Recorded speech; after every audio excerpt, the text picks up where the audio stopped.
जोंनि डिमान्ड खालामनानै दिनै भारत सरकारजों जों सावरायबाय थादों एनडिपि प्रग्रेसिभ एनडिपि नामलांग्रा हिसाबै जयैनो दिनै दुलाराय बर' फरायसा आफाद people joint action committee for Bodoland movement आरो इउपिपिएल बे मोनथाम संगठनाबो आलादायै सरकारजों सावरायबाय थादों आरो बे मोननैबो ग्रुपनि सावरायनाया मोननै लामाजोंबो मोननै रोखोमनि सावरायनायजोंबो दिनै जों सरकारनि खाथियाव बेखौनो दाबि खालामदों जे बर'फोरनो भारत संबिजितनि आर्टिकल 2(3) नि बेबस्था मथे आलादा रायजो होनांगौ। दिनै भारत सरकारा बर'फोरनि दाबिखौ जों गनाया होनना बुङाखै, बर'फोरा आलादा रायजो मोननायनि मोन्थाय गैया होननाबो बुंनो हायाखै, जिहेतु भारतनि संबिजितआव दंखायो। जों जि दाबि खालामनाय जि बिदों सरकारनि खाथियाव बे गासैबो भारत संबिजितखौ बिथा खालामनानै भारत संबिजितआव लिरखानाय सुबिदाफोरखौ लानानै जों दाबि खालामदों आरो बेखौ भारत सरकारा बेखौ गनायदों। खिन्थु दासिमहालागै बर'फोरनो आलादा रायजो होनाय जासिगोन होननानै डिसिसन मोनसे लायाखै। थांनाय 2014 मायथाइनि जिथु बिसायख'थि बेहाय बिजेपिआ जोंनो मोनसे एसुरेन्स होदोंमोन लिखित हिसाबै आरो मौखिक हिसाबै जे बिजेपिआ सरकार थायोबा दिल्लीयाव बर'फोरनि जेंनाखौ बोस्रांगोन। 5 बोसोर बिथांमोना मावाखिसै। ओमफ्राय थांनाय 2019 मायथाइयाव जितु इलेक्शन जाबाय बे इलेक्शनाव बिथांमोना सरकार दाफिनबाय। आरो सेकेन्ड टाइमनि जितु सरकार बिथांमोना खिन्थु गावसोरनि जि प्रतिश्रुति होदोंमोन 2014 मायथाइनि इलेक्शननि समनिफ्राय जि एसुरेन्स बिथांमोना होदोंमोन, जि प्रतिश्रुति होदोंमोन, जि खोथा होदोंमोन बेखौ जों नुदों जे बिथांमोना फारि फारि मोनसे मावबोगासिनो दं। फार्स्ट बिथांमोना भारतनिफ्राय आर्टिकल 370 खौ उठायगोन होनना बुंदोंमोन आरो दिनै जम्मु काश्मीराव थानाय आर्टिकल 370 खौ उठायनानै बेखौ भारतनि गुबुन गुबुन रायजोजों समान खालामबाय। बेनि उनाव बिथांमोना ट्रिपल तालाक बेखौ उठायगोन होननानै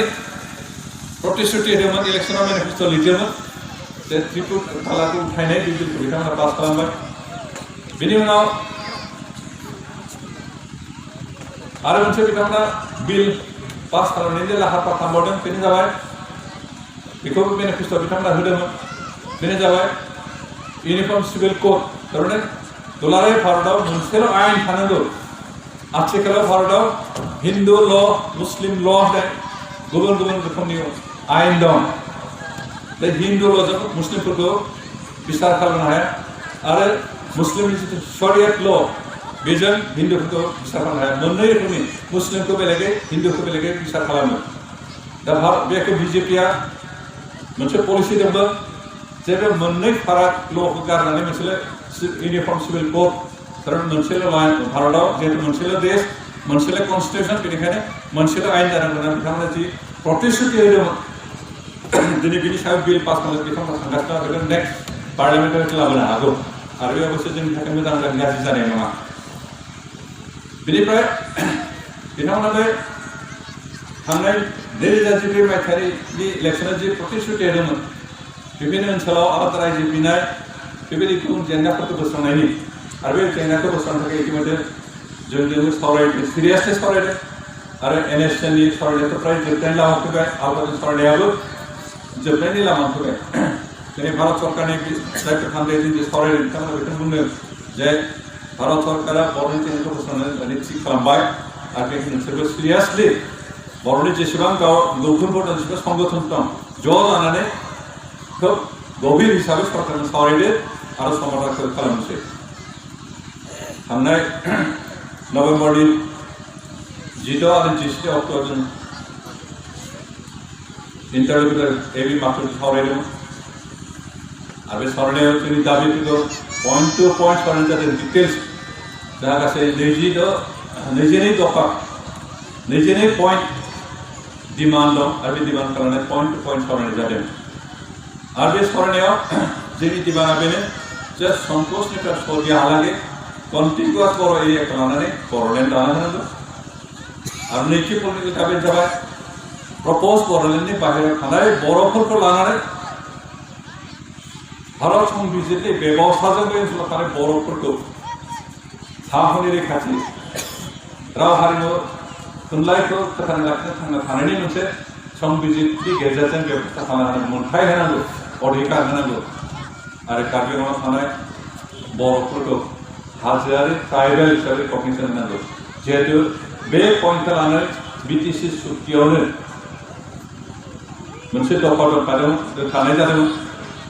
बिटिसि एग्रिमेन्टआव मोनसे दफा दोनखादों जे कार्बि आंलंआव थानाय बर'फोरखौ एसटि हिल्स होनाय जाथोंसै होननानै जिहेतु मोनसे एग्रिमेन्ट दंमोन बेखौ इमप्लिमेन्ट खालामनाय जायाखै आरो बेखौ इमप्लिमेन्ट खालामनांगौ होननानै दाबि खालामदों बे मोनथाम पलिटिकेल डिमान्डआ जोंहा बे दङ आरो भारत सरकारा कन्टिनिउस बर' एरियाखौ लानानै बर'लेण्ड बाथ्राखौ दासिमहालागै डिसिसन लाथ'वाखै जों खिन्थु नागाराखै आरो बेखायनो जों बेखौ खावलायदों सनितपुर बिश्वनाथ आरो धेमाजि ओनसोलाव रायजो बर' रायजो राजाफोरखौ जों नोंथांमोना जों लोगो जानो नाङा जों दाबिखौ खमायाखै दाबिखौ लरसार खालामाखै जोंनि दाबिया केन्द्र आरो भारत सरकारा बेखौनो बुङो जे जेसेबां हागौ बर' कन्टिनिउस एरियाखौ लानानै आलादा रायजो थारमाने बर'नि जेंनाखौ बोस्रांगोन बे बाथ्राखौ दिनै बिथांमोना बुंदों बर'नि कन्टिनिउस एरियाखौ लानानै जेसेबां एरिया बर'आ कन्टिनिउस दं थारमाने रोजोबै दं ग्रोब ग्रोबै रायजानाय बेबायदि फारि फारि नांजाबनाय गामिफोर जेसेबां दं कन्टिनिउस एरिया नांजाबनाय जेसेबां गोजानाय दं बेखिनिखौ लानानै बर'नि जेंनाखौ बोस्रांगोन आरो बाखिखिनि एरियाखौ हायोब्ला मोनसे एडमिनिस्ट्रेसननि गेजेराव मोनसे सासननि गेजेरावनो मोनसे खुंथाय लाबोनो हायोब्ला हायो नामा बेखौ सिन्था खालामनानै बुंनाय जादों आरो बेखायनो जों गोनो गोथां जानांगौनि बाथ्रा गैया दिनै इउबिपिअनि दैदेनगिरिफ्रा बे बिटिसिनि बाहेरायाव थानाय बर'फोरखौ लानानै बर' कसारि अट'नमास काउन्सिल दाना होनो दाबि खालामदों बे दाबिखौ जों थिग जायाखै होनना बुंनो थाङा जिखिनि ओनसोला बर'लेण्डआव गोग्लैनाय नङा बेखिनि ओनसोलाव थानायफोरखौ बर'लेण्ड बानायनानै जिखिनि ओनसोलखौ जों नाजाबाबो बर'लेण्डआव सोनो हाया बेखिनि ओनसोलखौ लानानै जों खिन्थु बे अट'नमास काउन्सिलखौ गिनांगोन खिन्थु जों बुंनाय बे काउन्सिला आसामनि स्टेट एक्टआव दाजाथों कारण स्टेट एक्टआव जायोबा बेयाव हा हुनि रैखाथि थाया जों लुबैदोंमोन भारत संबिजिरनि गेजेरजों इन्डियान कन्स्टिटिउसननि बेबस्थानि गेजेरजों जाहाथे जायो कारण संबिजिरनि गेजेरजों दाजानाय जायोबा बेयाव थानाय हा हुआ जिहेतु ट्राइबेलफोरनि हाया रैखाथि मोनगोन आरो बेयाव थानाय जिखुनु जनगोष्ठी बर'आनो जा गुबुनफ्रानो जा ओमफ्राय गाव गावनि हारिमुखौ लाखिनानै गाव गावनि रावखौ फोथांना लाखिनानै मोनसे क्लियार आइडेन्टिटि डिस्टिंक्ट आइडेन्टिटि सिनायथि थांना थानो हागोन जों बेखौसो लुबैदों खिन्थु दिनै इउबिपिनि दैदेनगिरिफ्रा हाखौ दाफायनो बिटिसिनि बाहेरायाव थानाय ओनसोलखौ लानानै बर'फोरखौ लानानै जुदि अट'नमास काउन्सिल बानायनो नागिरदों बियो बानायनाय जायोब्ला आसलते अट'नमास काउन्सिल मोनोब्लाबो बेयाव थानाय रायजोफोरनि हाफोरनि जेबो गेरेन्टि थानाय नङा कारण स्टेट एक्ट आसाम सरकारजों दाजानाय जादों काउन्सिला बेयाव हा हुनि रैखाथि थानाय नङा बेयाव थानाय बर'फ्रा गावनि राव हारिमु थुनलाइखौ फोथांना लाखिनानै मोनसे डिस्टिंक्ट जातिफोर थांना थानाय खाबुखौ मोननाय नङा बेबायदि रैखाथिखौ मोननाय नङा आरो बेबायदि जास्ट नामावल' अट'नमास काउन्सिल मोननानै जुदि गावनि सिनायथिखौ फोथांना लाखिनो हाया गावनि हाखौनो फोथांना लाखिनो हाया गावनि हाहुनिनो रैखाथि गैया गावनि रावनिनो रैखाथि गैया अब्ला बेबायदि काउन्सिलखौ जों मानो बे गोथै गरायखौ लानायसो जाहैगोन आरो जोंनो गोथै गराय नाङा गोथां गराय नांगौ जेराव गाखोनाय जों गोसो मथे खारनानै दावबायनो हायो बेबायदि गरायखौसो जोंनो नाङो दिनै दुलाराय बर' फरायसाफ्रा एनडिएफि प्रग्रेसिभआ सरकारजों सावरायनानै बे बेबस्थाखौनो लाबोनो नागिरदों आरो बेखायनो गाबोन बर'लेण्ड लानानै आरो बाखि ओनसोलाव जिफ्रा बर'लेण्डआव गोलैनाय नङा बे ओनसोलखौ लानानै कन्स्टिटिउसननि सिंनि गेजेरजों बेबस्थानि गेजेरजों अट'नमास काउन्सिल दायोब्ला बिनि सासनगिरिफोरखौ दानि इउपिपिनि लिडारफ्रासो सालायनो हागोन बिथांमोना सालायनांगोन मोनसे जातिजों सरकारा मोननै मोनथाम बेबस्था मोननै मोनथाम बायदि सुक्ति खालामा जि खालामगोन दिनै भारत सरकार बेखौ मोनो जे बर'फोरनो एबार जि सलिउसन खालामगोन बेयो पार्मानेन्ट सलिउसन बेनि उनाव जाहाथे बर'फ्रा आन्दोलन खालामफिननाङा बेनि उनाव जाहाथे बर'फ्रा भारत सरकारनि एगेन्स्टै आन्दलन खालामफिननो गोनां जाया बेबायदि सलिउसन खालामनोसो सरकारा दिनै सिद्धान्त लादों होनना बुंदों। दिनै जेनेबा बिटिसिखौ बाद होनानै गाबोन इउपिपिअनि दैदेनगिरिफ्रा सुक्ति खालामबा गोबां बर'खौ गावस्रानानै थासिगोन। जों सानदों जे मेजरिटि एरिया कन्टिनिउस बर' एरिया मोनसे सिमानि बेंखनाव थागोन आरो जायफ्रा स्केटार जानानै गोसारलाबायनानै लेरे थेरे थांना दं बिसोरखौ लानानै मोनसे बेबस्था जों खालामो। जोंनि जेरावहाय बिथांमोना गावनि रैखा सिनायथिखौ लानानै गावनि हा हुनि रैखाथिखौ लानानै गावनि राव हारिमु थुनलाइनि रैखाथि लानानै थांना थानो हायो बेबायदि बेबस्था खालामनाय आरो बेखौ जों खनसेनो खालामनो नागिरदों। मोनसे सलिउसनजोंनो बे बर'लेण्डआवनो जाबाय आरो बर'लेण्डनि बाहेरायाव थानाय बाखि बर'फ्राबो बे बेबस्था मोनबाय। जों बेबायदि बेबस्था खालामनो नागिरदों खारन भारत सरकारा मोनसे जातिजों बारे बारे सलिउसन लाबोनाय नङा, सलिउसन खालामनाय खनसेनो खालामदों। बेनिखायनो जों एसे धैर्य हमनो रायजोफोर जाहाथे गोसो जानाय बाथ्रा गैया, एसे धैर्य हमनो। सरकाराथ' बुंदों जेसेबां हायो थाबैनो बर'नि जेंनाखौ बोस्रांगोन आरो जोंबो लुबैदों थाबैनो जानांगौ। दाना दिनै सोरबा बुंदों डिसेम्बरावनो जागोन, सोरबा बुंदों जानुवारियावनो जागोन, सोरबा फेब्रुवारियावनो जागोन होनना बुंदों। खिन्थु जोंनि डिमान्डफोरखौ सरकारा जुदि पुरापुरि मानियो गाबोनबो जानो हागौ, खुनु डेडलाइन गैया। सरकारा जि बेबस्थाजों बर'नि जेंनाखौ बोस्रांनो ओंखारदों बेयो जोंनि गोजोनथाव जायोबा गाबोनबो जानो हागौ। खिन्थु गोजोनथाव जाया खिन्थु दाम दर खालामनांगोन ना। नोंथांमोना जासिनो बे बुस्थुखौ जों गनायनो हानाया जों बिखिनिखौ नांगौ। बेबायदिनो जों दाम दर खालामनांगोन। सरकारा जि होयो बेखौ लानानै सुक्ति खालामबाबो जानाय नङा। जोंनि गनायथाव जोंनि नाजावथाव जोंनि बर' रायजो राजानि गासैबोनि थाखाय सुबिदा जानानै जानांगोन, बेबस्था जानांगोन आरो अब्लासो जों बे सलिउसनखौ सरकारा होनाय सलिउसनखौ बेखौ मानिगोन। सरकारा बेखौ लादों होननानै लानो हाया। कारण लानाय गाबोन जों जुदि आन्दलन खालामनायनि राजा गोसोआव फैनानै जेब्ला जानाय नङा आरो दिनै सरकारा बेखौबो लुगैया।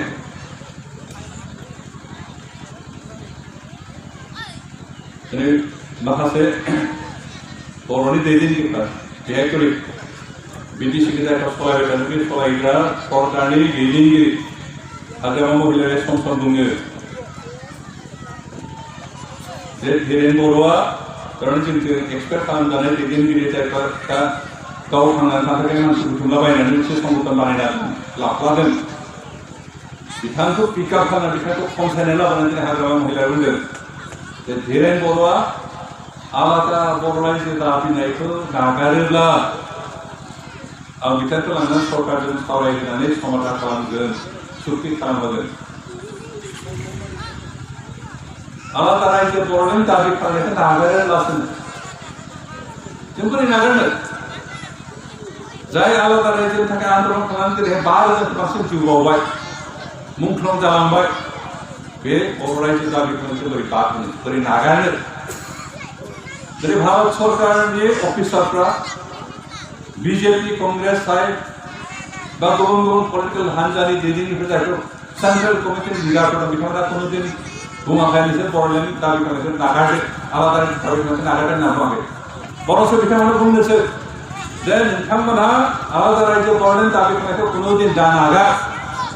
गुबुनारि दैदेनगिरिफ्रा बुङो, गुबुनारि अफिसारफ्रा बुङो, खिन्थु बर'नि दैदेनगिरियासो जाया आलादा रायजो नांगौ होननानै सोमावसारनानै हाथियार दैनानै नांनानै दिनै बर'लेण्डनि चिफ जादों बिटिसिनि बिथाङासो बुङो आलादा रायजो दाबि खालामनायखौ नागारोब्ला मा बाथ्रा जाखो बेलाय? नागारनांगौ आलादा रायजो दाबि खालामनायखौ होमब्लासो बिथाङा सरकारनि खाथियाव लानानै धीरेन बर'खौ सावरायनानै सुक्ति खालामगोन। जोंनो रावखौबो गेजेराव मिडिलनो नाङा। कारण जों इतिमধ্যে भारत सरकारनि अफिसारफोरजों पलिटिकल लिडारफोरजों सावरायबाय, मोगा-मोगि जानानै सावरायनो हाखायो। हाग्रामाया जोंखौ लांनायनि प्रयोजन गैया, धीरेन बर'खौ लांनायनि प्रयोजन गैया। दिनै सरकारा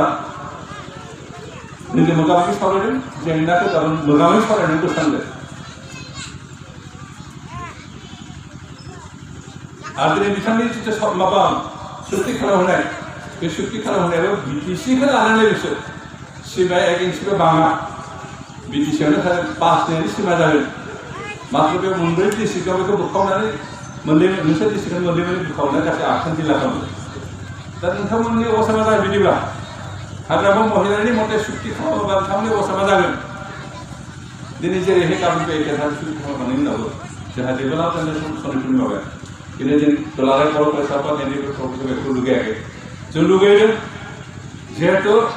दुलाराय बर' फरायसाफोरा जि समाव आन्दलन स्टार्ट खालामबाय आन्दलन समनिफ्रायनो बिथांमोना जड़ित दं दिनै गहपुर ओनसोलावनो दुलाराय बर' फरायसा आफादनि नेतृत्वआव जि आन्दलन खालामनाय समाव 534 बर'फ्रा मुंख्लं जालांबाय बै मुंख्लंफोरनि अबस्था मा जागोन बर'लेण्डआव हाबाब्ला मा जागोन बर'लेण्ड जायाब्ला मा जागोन बर'लेण्ड नेक्स्ट बर'लेण्ड जेंनाखौ बोस्रांनायाव थालाङोबा मा जागोन बिथांमोननि अबस्था जों बेखौ साननानै हाग्रामा महिलारि बिथांमोना सानदों बुंनो हायाखै जों सानदों जे कुनु पयजे बे ओनसोलखौ जों नागारनो हाया बेनिखायनो बर'लेण्डनि सिमाया दासिमहालागै जोंनि डिमान्डआव क्लियार जायाखै जे संकसनिफ्राय सदियालागै जि सिमाखौ पिटिसिआ दाबि खालामदों दुलाराय बर' फरायसाफोरा 1986आव जे आन्दलन स्टार्ट खालामनाय समाव जि सिमा थिखांदों बे सिमानिफ्राय जों क्लियार जायाखै बेनिखायनो नोंथांमोना गिनांगौ जानाङा गोनो जानाङा जे बर'लेण्डआ जायोबा नोंथांमोननि ओनसोला निश्चय बर'लेण्डआ हाबगोन आरो दिनै बेखौनो सोनो थाखाय जों हाजासे नाजादों आरो बे नाजानाया निश्चय साक्सेस जागोन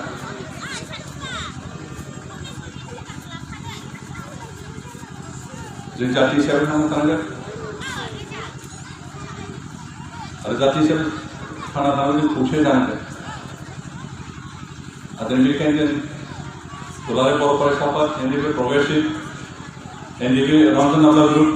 जों ज' जानानै खामानि मावबाय थादों इउपिपिएफ जानाय केम्पुरिखौ बरायनाय मावबाय ज' जानानै खामानि मावदों आरो जों गुबुन संगठनफोरखौ ज' जानानै खामानि मावनो लुबैदों बेहाय दिनै इउपिपिएफ होननाय संगठन जिहेतु बर'फोरनि गेजेराव मोनसे ओंखारबाय बिटिसिनि बाहेर थानाय ओनसोलखौ लानानै जि संगठन बिथांमोनजों सावरायदों जे नोंथांमोनहाबो आलादा रायजो बर'लेण्डनि थाखाय नांनांगौ कारन जि बोस्रांजानाय जागोन बे बोस्रांनाय जानायजोंनो मोनसे सुखिजोंनो जों बर'लेण्डखौ आरो बर'लेण्डनि प्रपज बर'लेण्डनि सिमानि बाहेर थानाय बर'फोरनि बेब'स्थाखौ जों बेयाव लाबोनो ओंखारदों आरो जों साक्सेस जानो नागिरो आरो बे साक्सेस जाहोनो थाखायनो दिनै इउपिपिएफबो दुलाराय बर' फरायसा आफाद एनडिएफबि प्रग्रेसिभ आरो नाब्ला ग्रुपजों जि सावरायदों बेफोर जानाय समफोरनि जों बे सावरायनायाव बे मोनब्रै मोनबा संगठन जि नांनाय नाजानाय बेहाय इउपिपिएफनि दैदेनगिरिफोर जाहाथे सामिल जायो आं बेखौसो खावलायदों कारन जों ज' जायोबासो साक्सेस जागोन दिनै सरकारा बुंदों नोंसोर ज' जा बर'फोरनि जेसेबां संगठनफोर दं जेसेबां गौथुमफोर दं गासिबो ज' जा दिनै पावारखौ लुबैनानै माखासे पलिटिकेल लिडार्सफ्रा आफादफोरखौ सोरखारनो सामलायनो लाखांगासो गारिया थाबाय थानायनि बाथ्रा सानदों सिमाखौ नुदों जों बै सिमाखौ फेलें खालामनांगोन बर'नि ग्रेटार इन्टारेस्टनि बर' जातिनि थैनाय थांनाय बाथ्राखौ लानानै जों नांनानै साफा सानैनि सिमांखौ जों नाकस खालामनांगोन जोगारना जानांगोन आरो अबस्से जातिजों खौसे थांनो थानांगोन